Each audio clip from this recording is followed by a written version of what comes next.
Caleb, let me start with you. This stuff in the South Pacific, the Pacific Island Leaders Forum, these sorts of events is always a communique, which is like an official statement, and everybody else signed up to climate change. There was a demand that Australia give up coal and be carbon neutral, God forbid, by 2050. Scott Morrison held the line, but there was some pushing and shoving and quite a lot of lecturing, moral lecturing, while he was over there.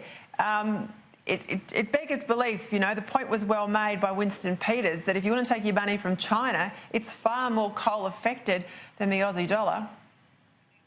Indeed it is. And, you know, for China or any other nation really to tell us how to do our business is bonkers.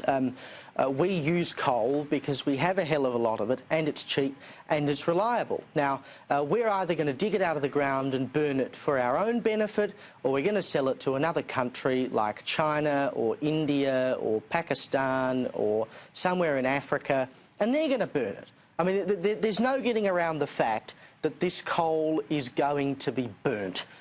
Regardless of whether we do it, someone's going to use it. And China in particular, I mean, their emissions grow every single day. They go up and up and up. And for a country like China to, you know, be lecturing other countries like us and saying, you know, you need to fastidiously go about your duties and try and reduce your emissions, come off of it. You know, I understand that India and China are making moves towards renewable energy, but they're not making these moves anywhere near as fast as we are, and they're still burning coal at a rate of knots. And why are they burning coal? Because it's cheap and efficient, and it's pulled, really, a lot of their people up out of poverty because it's allowed industry to flourish. So it's all good and well for them to tell us how to run ourselves while they're reaping all the benefits of coal.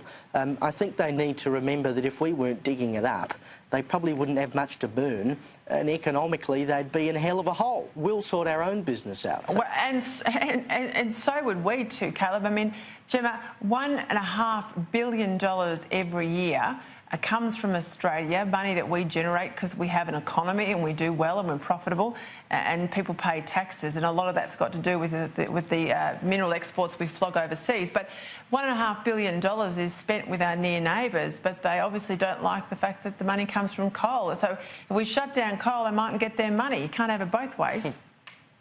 No, you can't have it both ways. And the worst part about this whole palaver is that there's so much moral posturing that nothing is actually getting done. I'm somewhere in the middle about climate change, Peter. I think the climate is in a state of flux, and I certainly am not a doomsdayer, and I'm certainly not believing that nothing's going on. And I've said this before, no one in their right mind wants anything but the cleanest, greenest energy you can have that's affordable, doesn't ruin the economy and kill old people because they can't heat their homes. So the problem is that while all of this moral posturing is going on, things aren't being done that could actually make a difference. And as everybody has pointed out, the gigantic elephant in the room is China, merrily going along its way, as it should, while, you know, St Jacinda Ardern stands in the corner telling us what terrible citizens we are, until her deputy pipes up and says, hang about, that's actually not the case. It's a mess. Well, the skier in me, who's been watching the forecast, wants to give everyone at home a bit of a weather update.